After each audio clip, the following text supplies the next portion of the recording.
Welcome everyone, and thank you for attending this webinar on oil's deep state. My name is Sue Craig. I'm a member of the SCAN Education Committee, and I will be I will be curating the questions after the presentation.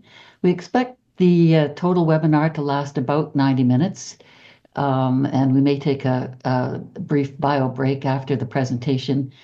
I'll ask you to hold your questions until after the presentation, both because your questions may be answered during the presentation, and also because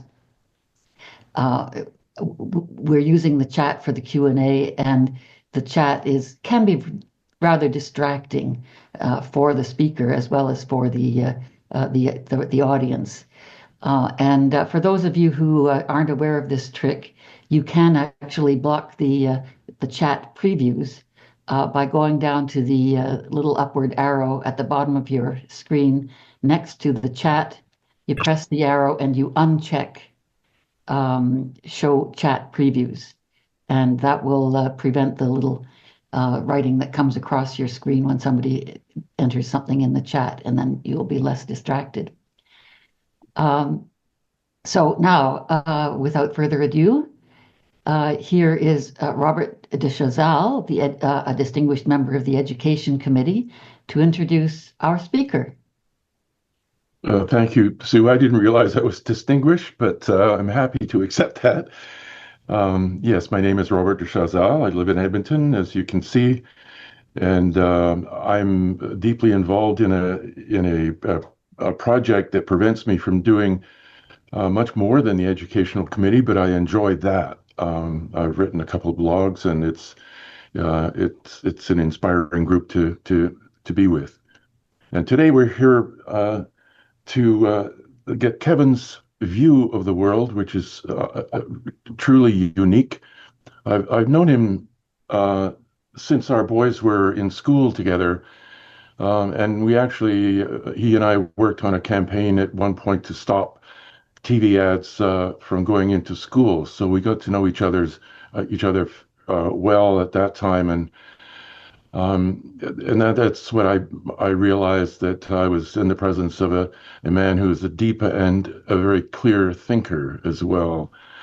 I would be proposing that we do this and do that and throwing out ideas, and Kevin has a very measured approach to things, which worked out very well. He's always been active as a community member and a concerned citizen. He has an impressive set of degrees in political science, community development, and I'm missing one here, Kevin, but it doesn't really matter. It really doesn't matter. At 3 degrees, it's impressive.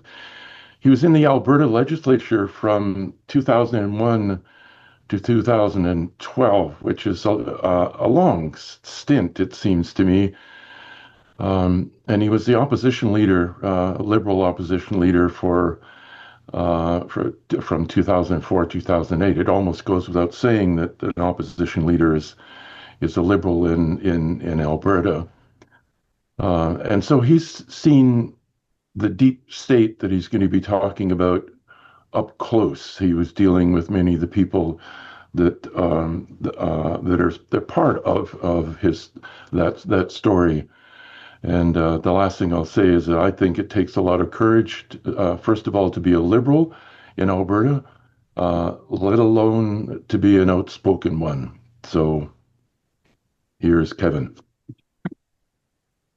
Thanks very much, Robert. And thanks to Sue and the team for putting this together. And thanks to all of you for signing up to listen to my views. I'm going to just take a moment to share. Let's see, how is this coming? There. Can you, that's good. Okay. Yes. Yep.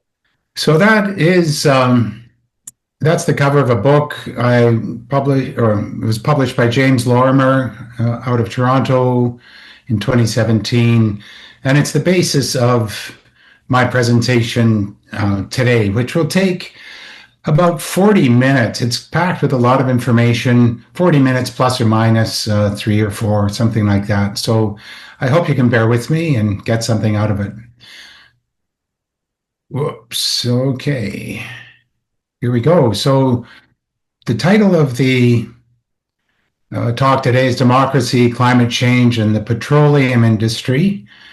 And that is, that's pretty self-explanatory. I think as Robert gave some of my background, I have a very long career now in public sector experience of one kind or another inside the provincial civil service, in the nonprofit sector, in the consulting sector, and then 3 terms as an elected official. And as Robert said, I was leader of the opposition for 2 general elections. One we gained seats and one we lost seats. And that's how politics go. I'm also the author of 5 books. So I bring that background to bear on my presentation today, which is divided into 4 broad sections. The first one, just looking at the extent to which fossil fuels are integrated into our society. Then the second one, an overview of Canada's petroleum industry. I know many of you are from Ontario and Quebec, and I've spoken there before. And I think it's just worth giving people who don't live in Alberta a sense of the scale of the oil industry. Then, of course, the topic all of you are concerned about, just a quick review of global heating and climate change. And then finally, the impact of all of this on what we think of as democracy. So starting at the beginning, I just go here because it's so important to understand how completely integrated the energy we get from coal and petroleum is in our society. If you go back to the beginnings of industrialization 250 years ago, it was fossil fuel energy that made possible the early factories, made possible railways, which allowed the conquest, if you want to put that way, of whole continents, the steamships, which accelerated global trade, basic products of our society, which are essential: steel, glass, cement, electricity. Try to imagine a society without those products. You'll see how hard it is to separate fossil fuel energy from the way we live. And of course, that just gets amplified by petroleum, which packs so much energy into a very easily transportable format. So cars and trucks, I'm sure some of you have been on airplanes in the last year, or maybe have a flight plan to go to warmer winter weather. But it goes way beyond those obvious things. Buildings, agriculture, not just the fact that some of the food in my fridge was trucked here from thousands of miles away, but that it was grown with the support of fossil fuels. So you can see that our whole society is enabled by fossil fuel energy, and it goes beyond things. Some of the very first labor unions were the coal mining unions. The energy of fossil fuels allowed the easing out of slave labor. Andrew Nikiforuk has called fossil fuel energy the energy of slaves. And things we don't really think about, mass education and mass public health care, all of those things depend on fossil fuels. And indeed, there's a whole school of thought, books written on the idea that modern democracy itself is a kind of product of fossil fuel energy. So when we talk about phasing out fossil fuels, we have to think really deeply, and we have to understand that this isn't just about switching your old car to an electric car. It goes way, way beyond that, because fossil fuels are really the default setting of our society. So with that in mind, let's just do an overview of Canada's petroleum industry. Most provinces have some oil or gas or coal production. This map is of oil and gas. And so from the Atlantic to the Pacific to the north, pretty well every province except Quebec and Ontario have some commercially viable oil and gas. Even Ontario can lay the claim to a very early oil industry. It's no longer commercially significant. And there are different streams of production. So I'm just wanting you to keep in mind what we're talking about when we talk about fossil fuels and petroleum in Canada. There's the offshore industry, which is so important to Newfoundland. That's from the Hibernia field. There's the conventional industry. So that photo on your left, this is a drilling rig. Those will be in place, depending on the well, from a few days to a couple of weeks, and then they get dismantled and trucked somewhere else. Thousands of wells are drilled a year in Alberta. The image on the top right, those are pump jacks, and so the oil has to be pumped out of the ground. As you're driving around Alberta, these are so common, you don't even notice them. They're out in farmers' fields or lots of locations by there'd be well over 100,000 of these around Alberta. And that lower image is called a Christmas tree, a set of valves on a natural gas well. So this is the conventional oil and gas industry. Then there's heavy oil, which is a tar-like oil. It's concentrated on the Saskatchewan-Alberta boundary, and it's so heavy, it has to be upgraded before it even becomes crude oil. And that photo there is a multi-billion-dollar upgrader at Lloydminster, which takes heavy oil and turns it into crude, which can then be refined. But the really big player in Canada is bitumen. That's what bitumen looks like if you've never seen it. It's essentially quartz crystals sand, and it's beautiful, beautiful white sand when it's cleaned up. But in its raw form, the sand is coated in a very complex hydrocarbon material called bitumen.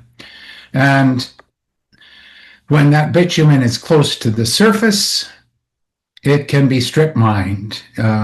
So the companies strip off the forest and what they call the overburden, the topsoil, and they send in huge trucks to dig up this bitumen, which is then hauled to plants that process it for shipping. They either ship it as diluted bitumen or they upgraded it to crude oil.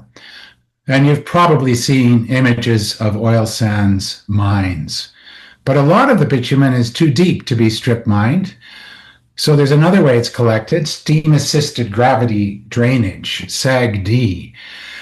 And this was a technology largely developed in Alberta in which pipes are drilled down into the bitumen seam and then they run for miles horizontally through the bitumen.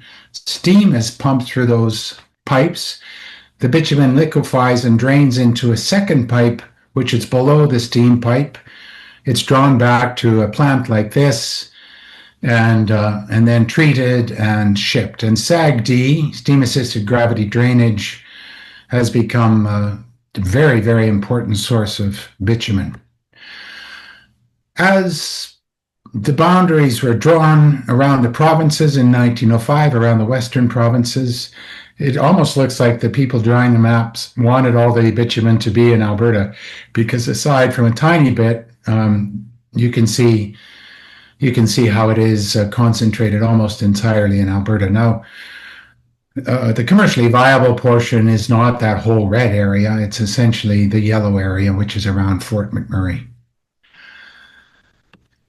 But what this means, because the Canadian Constitution, and this is a legacy of British colonial law, grants the ownership of natural resources to the provinces, it means the province of Alberta owns the third largest oil reserves on the planet. And I want you to think about that for just a moment. The province of Alberta owns more oil than all the United States, than Russia, Iran, Iraq, more oil than anywhere else other than Saudi Arabia and Venezuela. So it's no surprise that the oil industry here swings a lot of weight. So those are the reserves. That's not production, but those are the reserves. And despite the kind of cartoonish caricatures of, cowboys drilling oil wells and, gushers and so on, this is actually an extremely sophisticated industry. It's very, very scientific. There are thousands of researchers working on the industry all the time. And what's unusual about the industry, if you think of the forestry industry, well, they're cutting trees, but their chainsaws and equipment are made in completely other countries.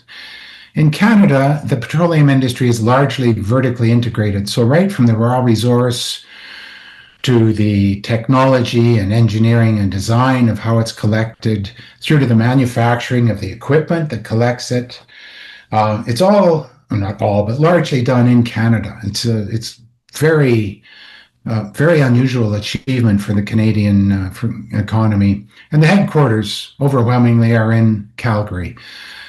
The big catch in this, of course, is that the owners are largely foreign investors. And so that means that billions of dollars a year in profits flow out of Canada to other countries.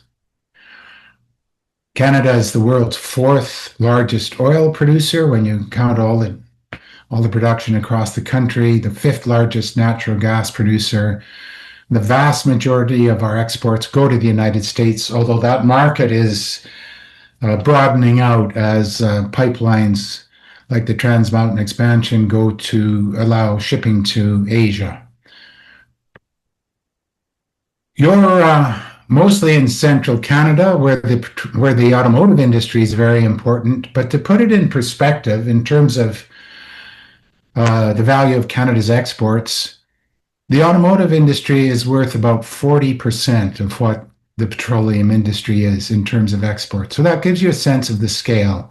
And if the petroleum industry is removed from the Canadian economy, the implications are just staggering.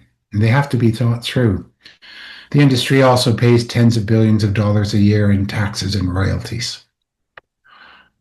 So that gives you a sense of what we're dealing with, how fossil fuel energies made our lives and our societies possible, and how important they are in Canada. The bad side of all of this is that when fossil fuels are burned, they drive global heating, and we burn globally a vast amount. So today, January 19th, 2026, more than 100 million barrels of oil will be used. Most of it will be combusted. Tomorrow, it'll be the same. Next week, it'll be the same. That happens every day.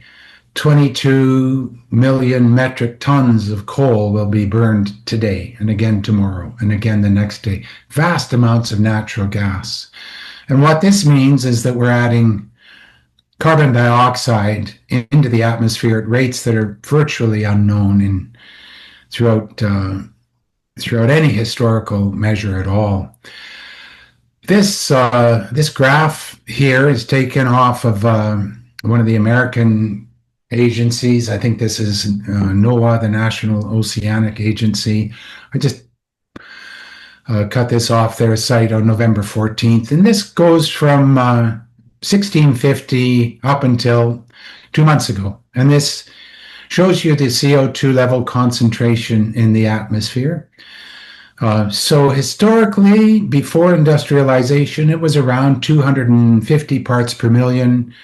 Began a very slow creeping up through the 1800s.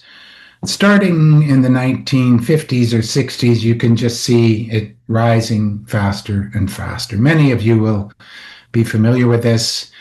So when I checked a couple of months ago, the concentration of CO2 was 427 parts per million. It will be a little bit higher than that today, and it's just climbing and climbing. I've been in debates with people who say, well, anything that has to be measured in parts per million is too small to matter. Just to put this in in a perspective many of you will be able to identify with. If an adult drinks a glass of wine in an hour, your blood alcohol level will be somewhere around 250 parts per million, depending on your body size. So obviously, small amounts of the right chemical or the right effect can be very important. And the problem with this is that CO2, unlike the major gases in the atmosphere, nitrogen and oxygen, CO2 absorbs infrared energy. This is mostly energy that radiates off the Earth. And we're lucky it absorbs it because it gives us a blanket to make the planet habitable. But if we put too much CO2 in the atmosphere, too much of that energy gets absorbed. The atmosphere then warms, and that warms the whole surface of the planet. This is about the scariest graph I've ever seen in my life. Again, this is from one of the major American agencies. I think this is also from NOAA. This covers 800,000 years. So the last 200 years don't really show up. What this is showing in the dark blue is the carbon dioxide levels concentration in the atmosphere. And as you can see, the scale on the right-hand side shows the concentrations, and the concentration of CO2 in the atmosphere goes up and down from between, say, roughly 200 to 280 parts per million. The light blue is the average global temperature on the surface of the planet. And you can see how closely the temperature tracks the CO2 level.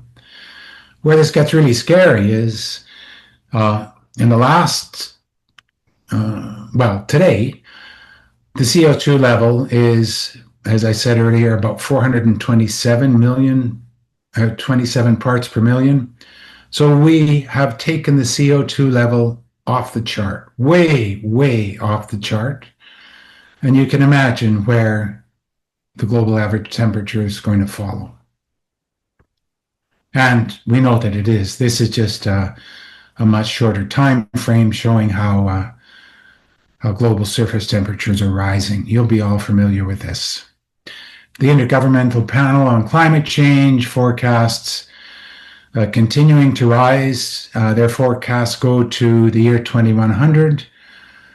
The problem is that CO2 remains in the atmosphere for centuries and for millennia, so the temperature is just going to keep rising. The silver lining in this very dark cloud, if there is one, is that as the effects of this CO2 emission really begins to be felt, the pressure to stop adding to the problem will grow globally. It is growing globally. And that ultimately will mean the phasing out of the fossil fuel industry. We've known the basic science for a long time. You can go back, if you want, to the 1890s even. If I choose a date, it's 1965, just arbitrarily. That's the year that President Johnson, US President Johnson, released a paper done for him by the Presidential Science Advisory Council. The most eminent scientists in America looked at the issue of what emissions were going to do to the atmosphere and came to this conclusion that we turned ourselves into guinea pigs in this vast geophysical experiment. President Johnson made this public, and for the next 15 years, maybe 20 years if you're generous, it kind of looked like the industry might take this seriously. But by the 1980s, the big oil companies like Exxon were realizing this is an existential issue for them. If we're going to address the greenhouse effect, we're going to have to shrink our business. And they were so rich and so powerful and so far-reaching, they chose to go the opposite direction. The public discourse for a while was more encouraging. 1992, maybe one of the most optimistic years in recent history. You had the Rio Earth Summit, where well over 100 heads of state gathered to commit to addressing climate change. 1997, the Kyoto Accord. if you think history has hinges in it, I would argue that one of them is the 2000 US election. Many of you will remember it. It pitted George W. Bush, who was deeply tied to the oil industry, against Al Gore, who was a committed environmentalist and committed to addressing climate change. If you ever wonder whether your vote counts, keep this in mind. It all came down to Florida, and there was about 6 weeks or so of legal fights. And in the end, you remember things like hanging chads and that sort of thing. In the end, in a country with then maybe 325 million voters, the outcome came down to 537 highly contentious votes. George Bush was named president. He immediately peppered his cabinet with oil industry executives like Dick Cheney and Condoleezza Rice and others. And the assault on the climate change science began. All of this, of course, has immense implications for democracy as we understand it. The emblem of democracy is often the ballot box or the ballot or the vote. But we all know democracy requires a lot more than voting. You can vote in Russia, you can vote in Zimbabwe, you can vote in all kinds of countries that we would never call democracies. Democracy, in the analysis I present here, really depends on institutions, social, cultural institutions. There are other approaches to democracy. This is just one theory. But from my take here, a democracy depends on, and I'm not alone in this, on autonomous institutions serving the public interest that counterbalance one another and keep citizens at the core. And here is a very simplified illustration of this. So if I start at the top and just name several institutions, and I'm meaning that in the sort of sociological sense of an institution, you have political parties, the governing party, and the opposition party. You have hopefully a nonpartisan civil service, very important institution for our democracy. The courts, the whole history of the courts becoming autonomous in the Western world is fascinating to read. Universities, they operate largely autonomously. The media plays an absolutely vital role in exposing abuses of power and sharing information and raising awareness of issues. You have regulators of all kinds, which are set up to regulate different aspects of our society in the public interest. And each of these offset each other. Just before I move on, I'm just going to say to you that in Canada, this is highly idealized, but we still can make the argument that citizens are at the center of this.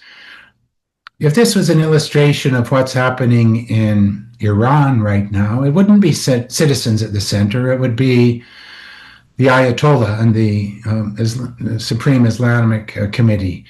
If this was China, it wouldn't be citizens. It would be the Communist Party of China. If it was Russia, it would be Vladimir Putin. So what we have here in Canada is something pretty special. And it depends on these institutions keeping each other to account.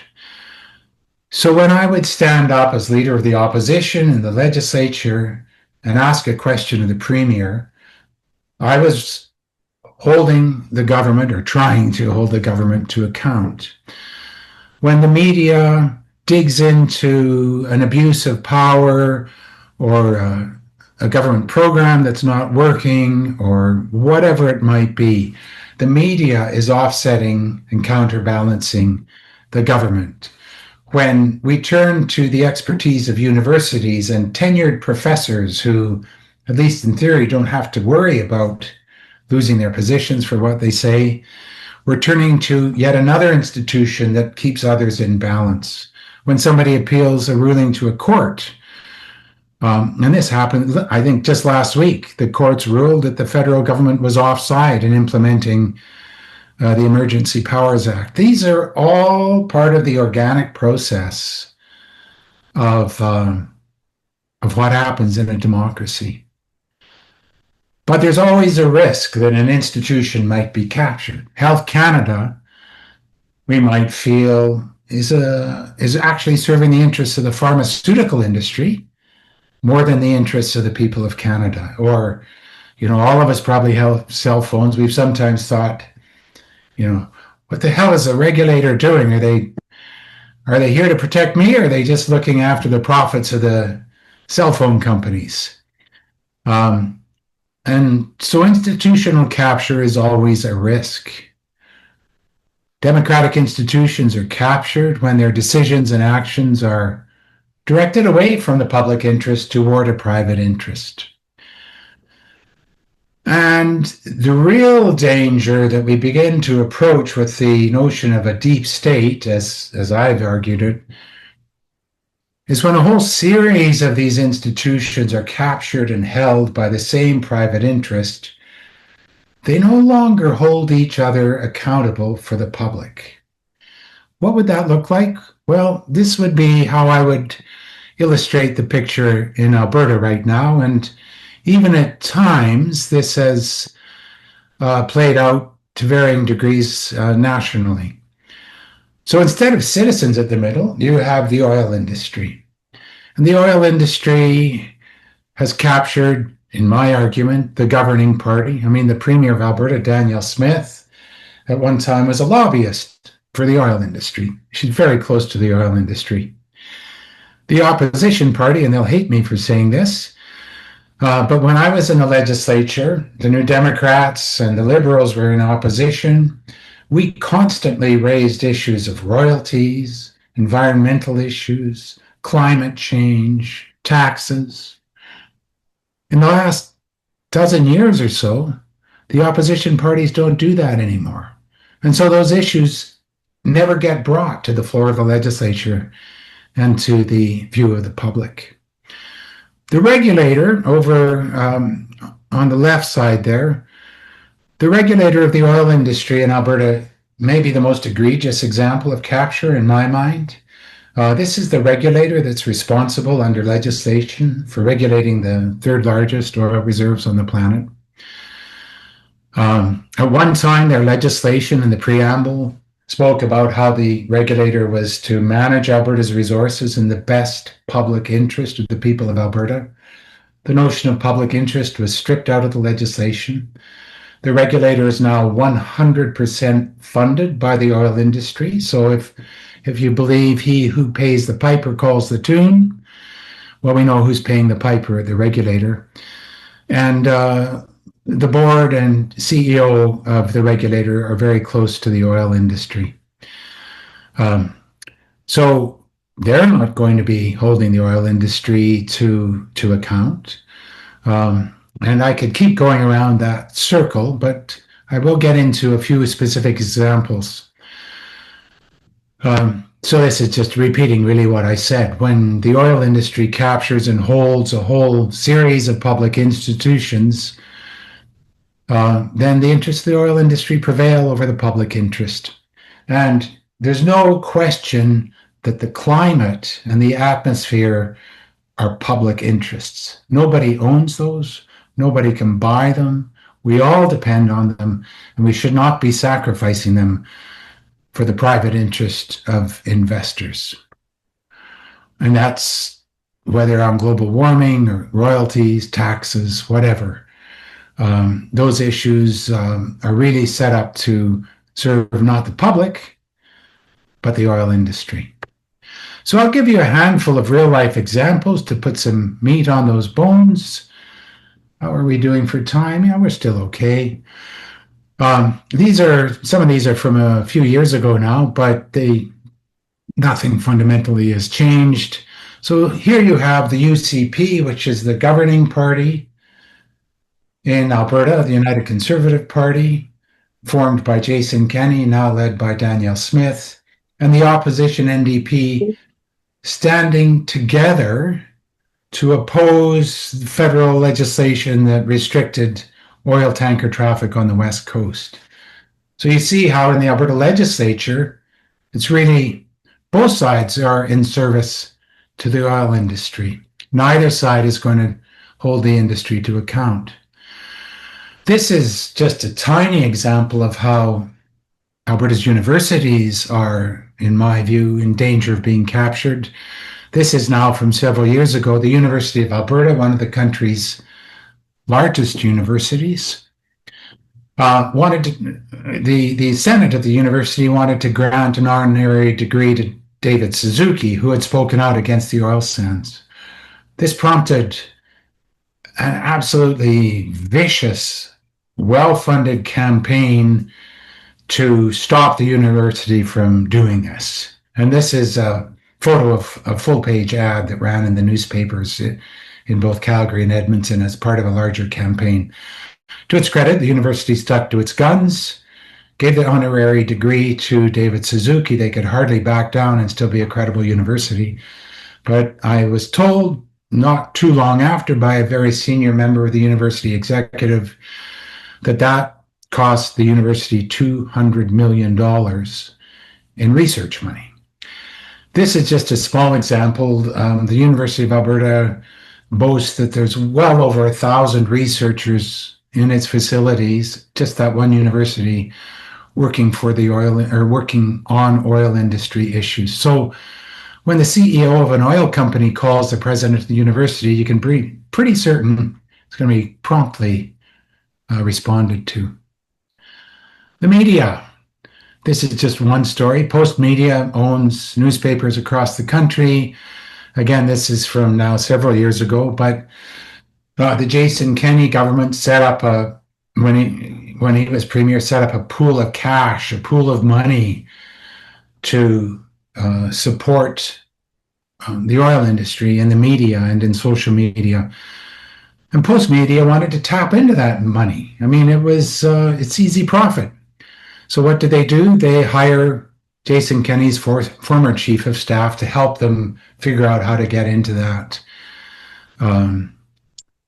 pool of money. And it just casts the whole notion of media independence into doubt. This is one of the more shocking ones. In 2018, when the Alberta school curriculum was being reviewed and revised, the people doing that actually ran it by members of the oil industry. In this case, it was the Canadian Association of Petroleum Landmen. Those are the people who negotiate with landowners for access to their land. And, they were quite tickled to have a say in how the school curriculum went. And if the outcome, as he said here, is a more energy-centric curriculum, they're fine with that. What about climate change? What about global warming? What about all the environmental issues that should be equally addressed in a school curriculum? And this one is even longer ago, but it's just so blunt. It's just so blunt. I had to include it.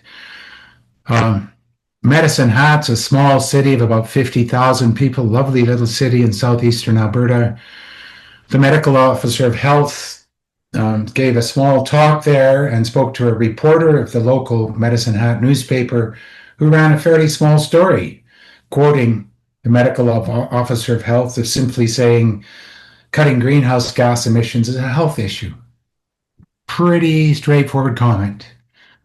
Within days, he was fired. This became a bit of a national issue, and so some of these quotes got out into the newspapers and the media. But there was not even an attempt to conceal the motivation here. The person who fired him said straight out, terminating jobs in the oil and gas industry is no healthier than ratifying Kyoto. That sent an enormous message across the system in Alberta that keep your mouth shut or your job is in danger. So in conclusion here, I've given you a lot.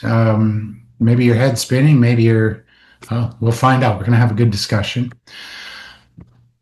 As we back away and struggle with how are we going to manage all the things and respond to all the things in our in our world relating to these issues, we have to understand that we're dealing with something really immense here.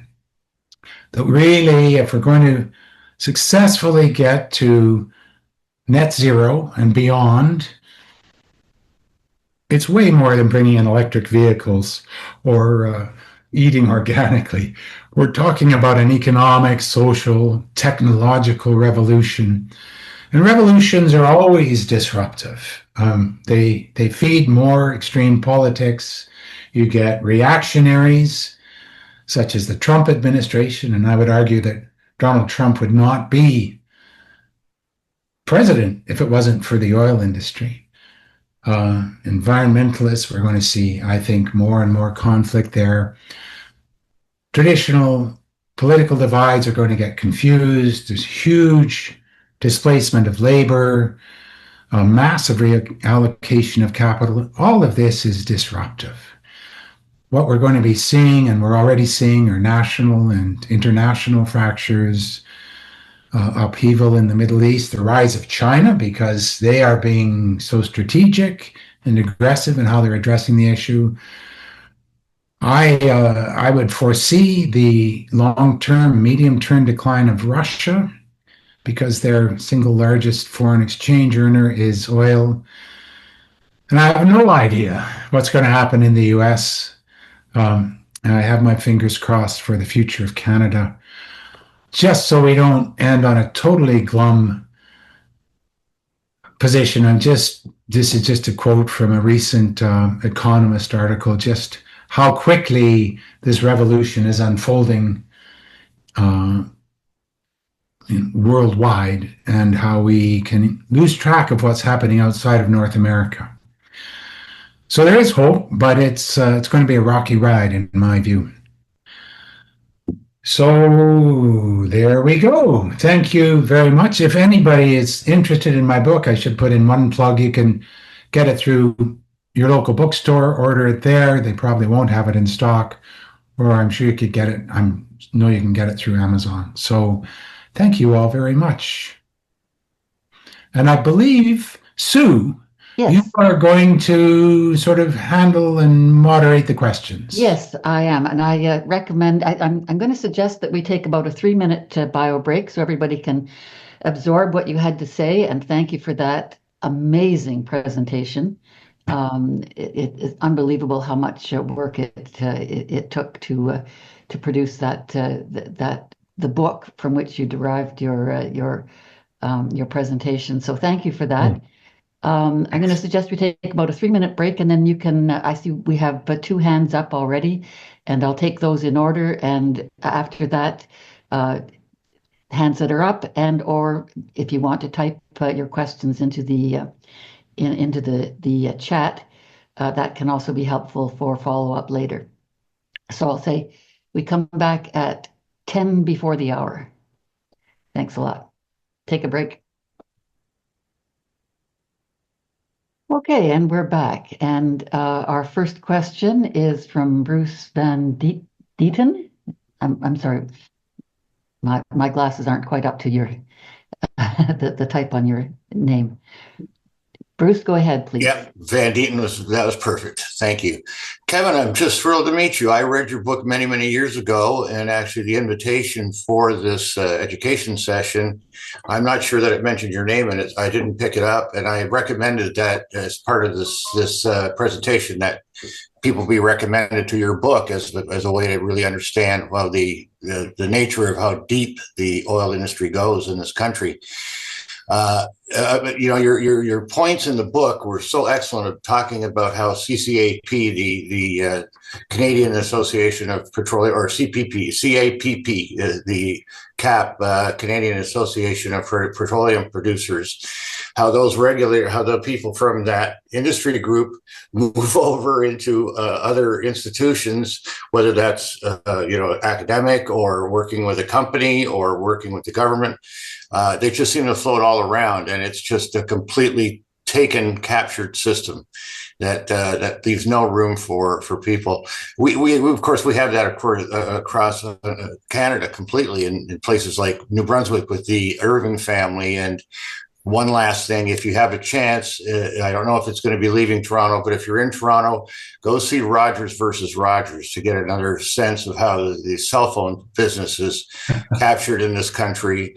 And I mean, it just goes on and on. Something about Canadians that we're happy to live with 3 or 4 suppliers who control everything and seem to be very cozy with every government that comes in. Anyway, yeah, thanks, Kevin. I wanted to thank you for the book and for a great read many years ago that opened my eyes to what I see as the real problem, which is just the greed of the system. What is greed to you in the system, and how does it play, and what's the chances of being able to overcome it? Thanks for the comments, Bruce. Your question is, what is greed to me? Yeah. Wow, I've never had that one before. I'm sure there's a dictionary definition of greed, but for me, just off the top of my head, I think there's a point where people turn into greed when they put their own private desires above what's best for a society or best for a community. And so when you could argue easily that I would argue that the petroleum industries are a sort of pathological example of greed, because they are putting the habitability of the entire planet into serious jeopardy just so that they can get richer when they are, frankly, already incredibly rich. Now, I want to be careful here. The ordinary workers in the industry, the men and women who go to work 9 to 5 and so on, they're just doing their jobs.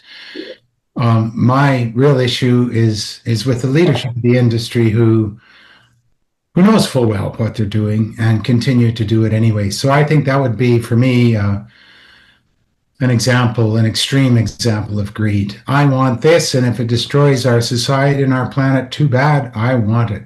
That's pretty classic greed. Thank you, Bruce, and thank you, Kevin. I'm now going to the questions in the chat. This from Bessa. Years ago, Jessica Ernst tried to challenge the oil industry in Alberta. What happened to her? Great question. I'm impressed that you know of Jessica, although maybe not totally surprised. She's still, as far as I know, I was just talking about her yesterday with a retired journalist. This is a woman who was a geologist who worked for many years with the oil industry, owned a piece of property near a beautiful little hamlet called Rosebud, which is northeast of Calgary. Beautiful little spot. And there was drilling for gas around her property. It contaminated her water and made her life miserable. And she began fighting the industry and took them to court. The case ended up at the Supreme Court of Canada, where she lost, which was discouraging. But she's a bit of a folk hero, and deservedly so. She goes, speaks publicly, with far more technical knowledge than I have about the issues involved. So as far as I know, Jessica, you can go look. You know what? If you go online and Google Jessica Ernst, you will go immediately to her website. So just Google Jessica Ernst and you'll be able to catch up to her. Thank you. Okay, now Victor Dorian asks, do you have any tips on how small organizations and individuals could be more effective in promoting the transition we need? Victor, this is a great question. I struggle with this myself all the time. And I don't have brilliant answers for you, but the kinds of things that I think are so important are things that we can all do in little ways. One of them is simply talking. Just talk about these issues with your family, with your neighbors, with that stranger you're sitting beside on the bus bench. Say, wow, this weather, this is happening because of climate change, or however you want to get into it. Talking gradually forms and shapes public thinking. And I think it can be invaluable. I've also made a number of choices with my wife. We built a near net zero home. So I'm here in Edmonton right now. It's, I don't know, a couple of weeks ago, it was below -30. My house doesn't have a furnace, and we were perfectly comfortable. So we took that step. I personally try to limit myself to one flight a year. So and I talk about it. I don't say to people, well, I'm not going to fly to Toronto. I say I'm not going to fly to Toronto because I think it's environmentally irresponsible to do that. And it's surprising, I mean, I weigh when I say this because I could lose a lot of friends, but it's surprising how people go sort of, oh, I hadn't thought about it that way. I think also being outspoken, we lose democracy if we give up on it. So talk to your elected officials at all levels. I'm sure you're probably doing all of those things and more, Victor. There's no silver bullet that I've found here. This is a huge issue. Thank you very much, Kevin. I'll just add one word to what you said is listen. Listen. That's right. Yeah, the old line, we have 2 ears and 1 mouth for a reason. Thank you so much. Okay, now Jennifer Nutting wants to know, what steps could we take to properly regulate the regulators?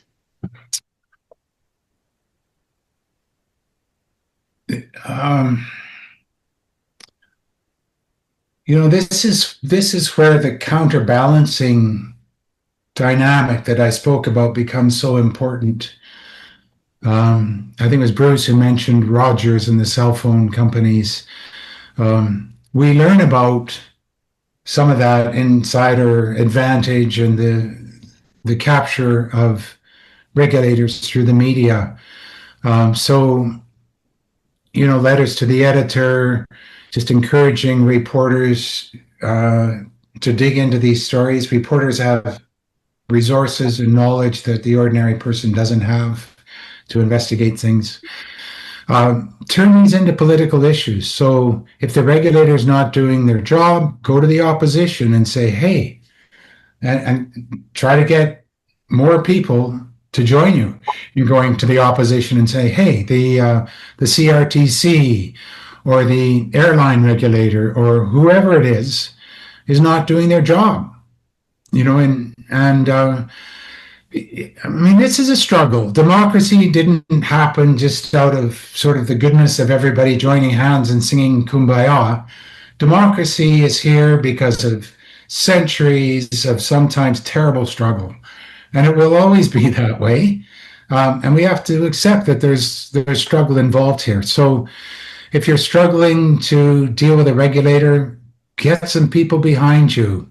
Talk to your neighbors, see if you can get a little bit of a letter writing campaign going. I'll tell you that when I was an MLA, when I was in the Alberta legislature, if I got 6 or 8 handwritten letters on the similar issue, I would take that pretty seriously. I would take that more seriously than 100 emails that are just cut and pasted. Again, I'm sorry, I think it was Jennifer. There's not an easy answer here. Pay attention, speak out, talk to people like the opposition parties or the governing parties, and put pressure on them to hold the regulators to account. Yeah. Thank you so much. Okay, here's another question, I think an interesting one. Is there an Achilles heel in Alberta oil? I guess Suzanne Crawley means a weakness. For example, she says the reaction to renewables was pretty draconian. Yeah. I'm scared. Yeah, I think the Achilles heel for the Alberta industry is not going to come from inside Alberta. I'm not sure it'll even come from inside Canada. But it will come from other parts of the world when global demand for oil peaks, and it's been sitting at its current level of about 102 million barrels a day now for a number of years. When that number starts to decline, we will see repeated collapses in the price of oil. In the early days of COVID, the price of bitumen actually fell below zero, so that you can't just shut down these oil sands plants. They almost had to pay people to take their product. It didn't last long, but that will become a pattern. When you're a producer of a commodity selling into a shrinking market, your financial viability drops almost to zero. So that's the Achilles heel. And as renewable energies take off around the world, China, Europe, India, and so on, global demand for oil, as soon as it starts to drop, if it dropped from 102 million barrels a day to 95, the industry would be in profound crisis, and that would ripple right through to Alberta. Thank you for that. Okay, we have Christopher Roy here. He has his hand up, but I'll read his question to Kevin. His question is to question. No, I'm moving to Christopher Roy's question. His question is, what role is artificial intelligence technology playing in the petroleum industry, the Canadian petroleum industry today, and in the international petroleum industry? Christopher, I have no inside information on that, but as I explained early, this is a very sophisticated industry, and so you can be sure that they are looking hard at artificial intelligence. 15 years ago, those huge trucks in the oil sands mines, you've probably seen them. They're as big as a house. Quite astonishing machines that collected the bitumen from around the pit in the mine were all driven by human beings. It was a well-paying job. They found, as an aside, I think they found that women were often better drivers than men for these giant machines. Most of those now are operated through artificial intelligence. And so all those jobs, or the large majority of those driving jobs, have been eliminated. Just last week, there was a headline in the Edmonton Journal that last year in the petroleum industry in Alberta, they shed about 10,000 jobs. Those jobs, and they did that while increasing production.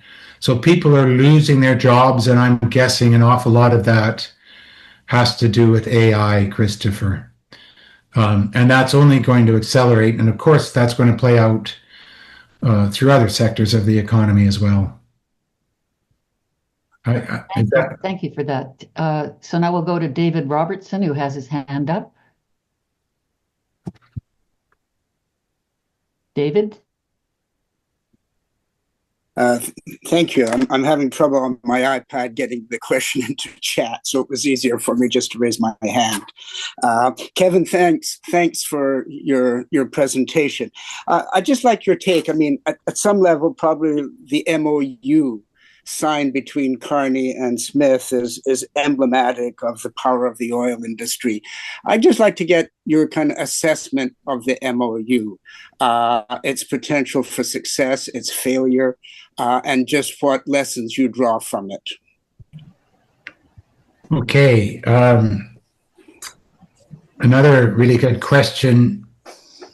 All I can do is speculate here, David. I don't have inside knowledge, but here's my thinking. And you said whether it's a success or a failure. I think you use those terms. It depends what you mean by success or failure.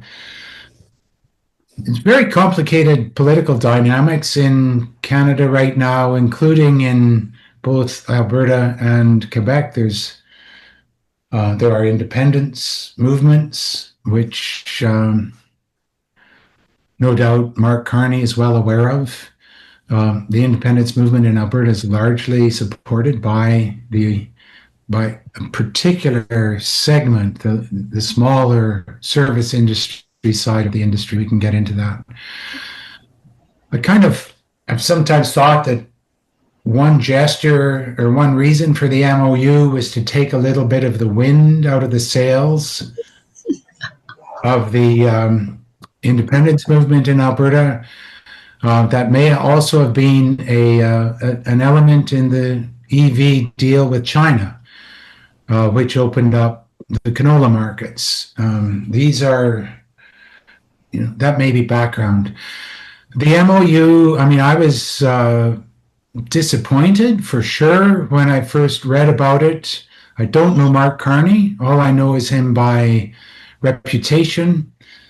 I take some reassurance from his repeated statements that the pipeline will have to be built with private money.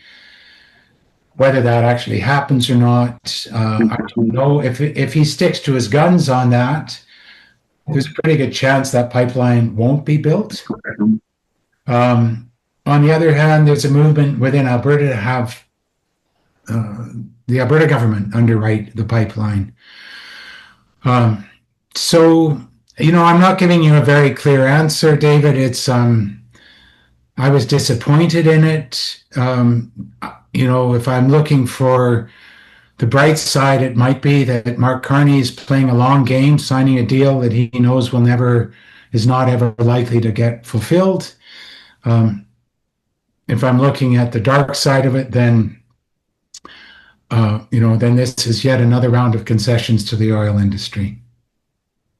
So I'm sorry, David, that's about the best I can do. Nobody knows how this is going to play out, and it's going to take years. Okay, I'm going to take that as pretty much the answer to the two next questions that I have in the chat.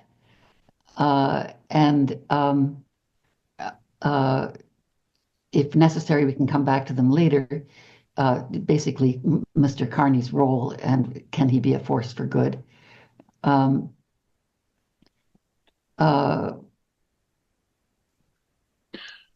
Another one, Jim Houston, please go ahead.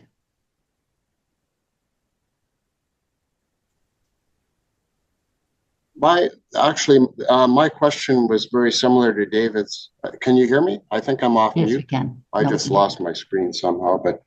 But besides that, I was going to include just to see what opinion there would be expressed as far as other actions that Carney did take early on. Eliminating the carbon tax, residential carbon tax, and the cap on emissions in Alberta. And I just wonder what his opinion would be, because I feel like long term that Carney is concerned about the environment and whether he thinks maybe these actions were just taken to long term get what he wants without having the voting public turn totally against the party at that time. Yeah, as I say, I've never met Mark Carney. I can just go by his reputation. He certainly is very well informed on the climate change issue.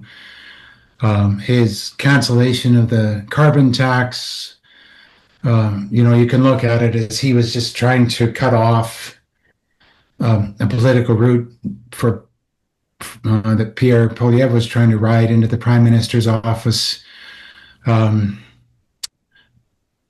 So, Mark Carney is Prime Minister at an incredibly difficult time. It's just like, the old saying about something about draining the swamp before we can get rid of the alligators. Well, right now the alligators they've turned into some kind of monstrosity. Donald Trump has disrupted, as we all know, the whole global order. And so I think Mark Carney is just trying to keep the country going in incredibly difficult times, and this serves the interests of the petroleum industry. This kind of short-term instability, any doubt that can be cast on the issues, this all serves the interests of the fossil fuel industry because, as I said at the beginning, fossil fuel energy is the default. In the longer term, if Trump gets reined in, which is a huge if, maybe we see a different Mark Carney. I just don't know. I'm sorry. I don't think any of us, including Mark Carney, know how this is going to unfold. Yes. Thank you. Thank you for that. Now, another question from Letitia Charbonneau. What role do pension plans have in sustaining the fossil fuel industry? And if it's a large role, how do we turn them around? I believe that they have a significant role because historically, oil companies have been good investments. They're more volatile now than they used to be. But again, I think raising awareness when my wife and I look at our investments, we do what we can to avoid any money going into the petroleum industry or the fossil fuel industry. You folks are asking me questions that come out of a place where I live every day, which is how can an individual respond in an ethical and meaningful way with enormous forces? And in many ways, that comes back to just how we each choose to live our own lives. So I can't give you any advice on how to hold a pension plan available, but I can suggest to you, and you've probably done this, Letitia, is if you have any investments of your own, do your best to keep them out of the companies that you don't support. Thank you. Okay, our next question, I'm sorry, it looks like Harold Simon from Manitoulin Island. Please go ahead.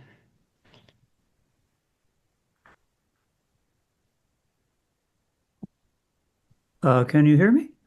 Yes, we can. Okay, great. Thank you, Kevin, very much for your insight. Totally educational for me. I just wondered, do you think that the Ontario automobile manufacturing industry plays a role in oil's deep state in Canada?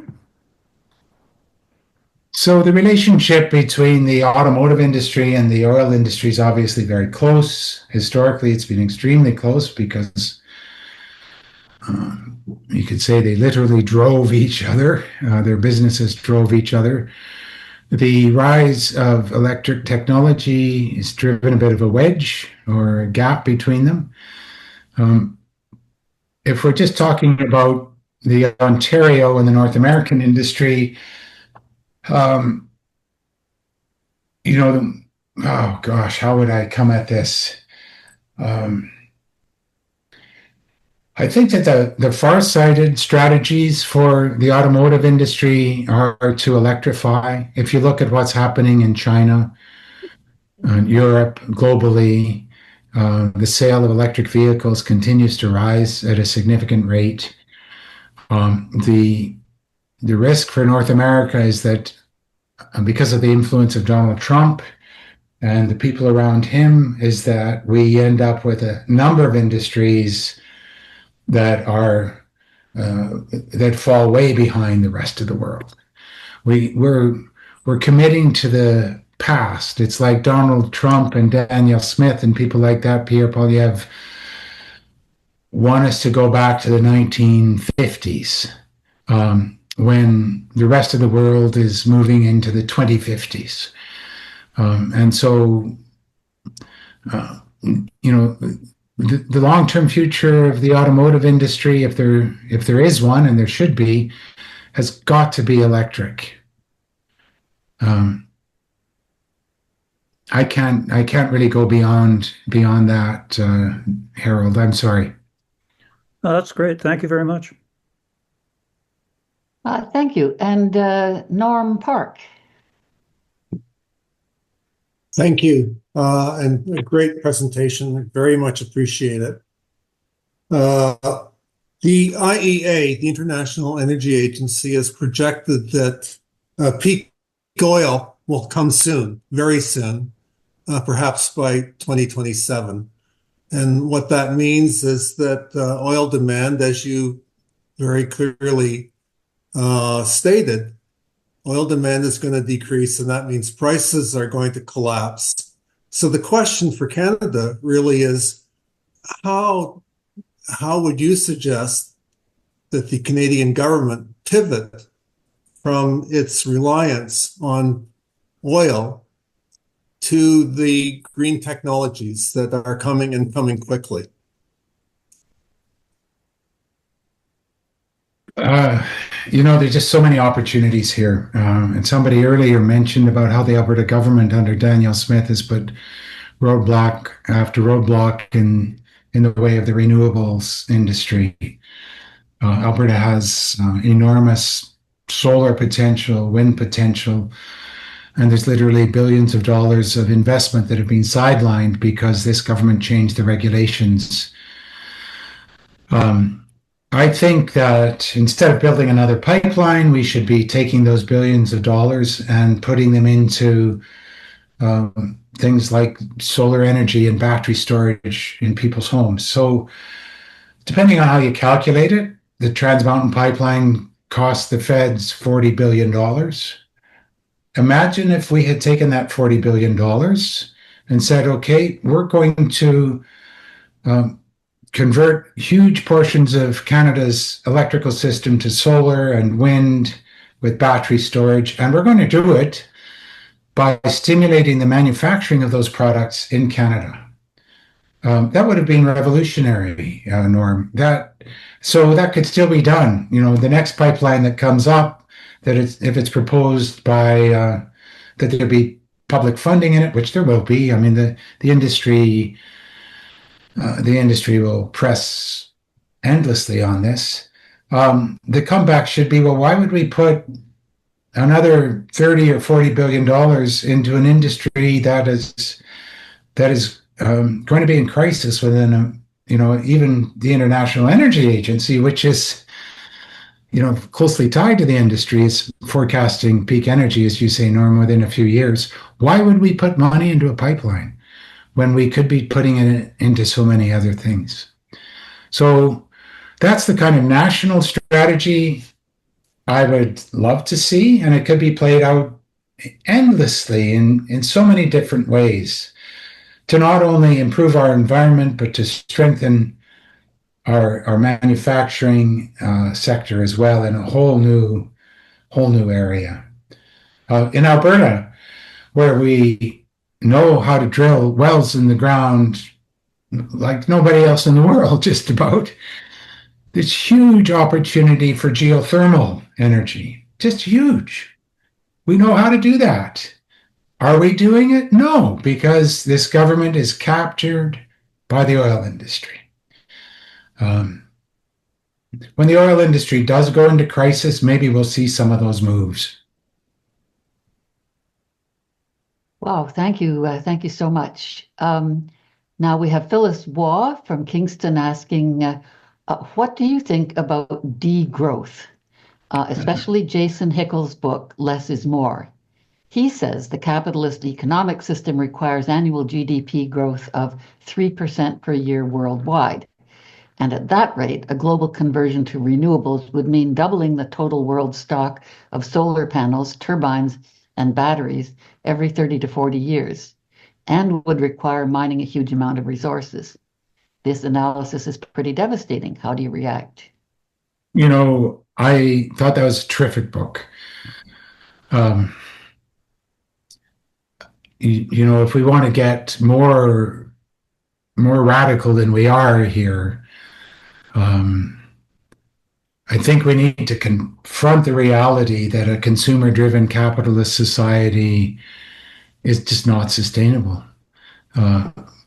And so the kinds of technologies that we've been talking about here, electric vehicles and solar panels and so on, are in many ways just transitional technologies as we try to figure our way out of the mess we've got ourselves in.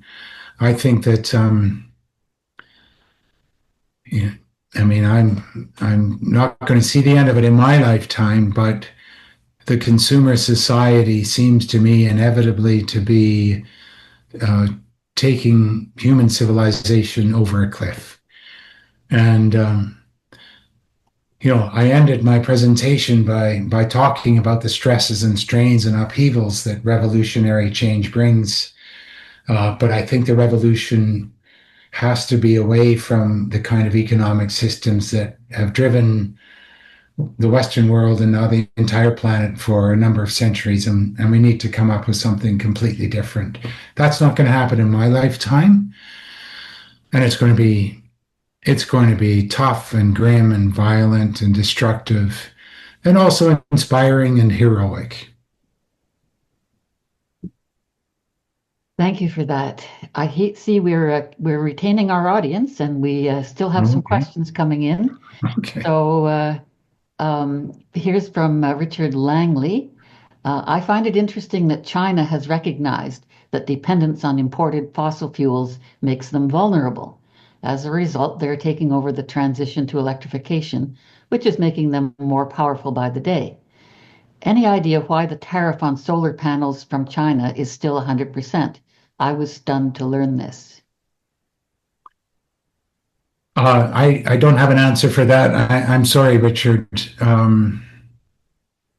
I can't comment on that with any insight at all. I'm in a building right now that has dozens of solar panels on it. I live in a house with solar panels, but these were built 10, 12 years ago. I don't know the current tariff situation on solar panels.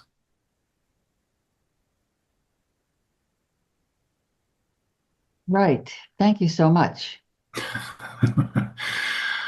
I think we are now out of questions. So it is time to thank you, Kevin, so much for your very, very insightful presentation and your inspiration to us to act in the ways that we can. And I also would like to thank Robert de Chazal for proposing this webinar, and Helen Hegedus for patiently handling the under the hood technical work. So thank you all for coming, and again, Kevin, thank you so much. Well, Sue, just let me thank everybody for listening. These are hard topics. And I have to say, you've asked me some really tough questions. I'm not sure I've been very effective at it. But and thank you to Robert de Chazal for connecting me to you folks. All we can do is what we can do. My wife and I concluded years ago, if we can't change the whole province, at least we can change the corner of our block. And if we all change the corner of our block, then there's 100 blocks that have got changed. That's a step in the right direction. Again, thank you so much. Bye-bye.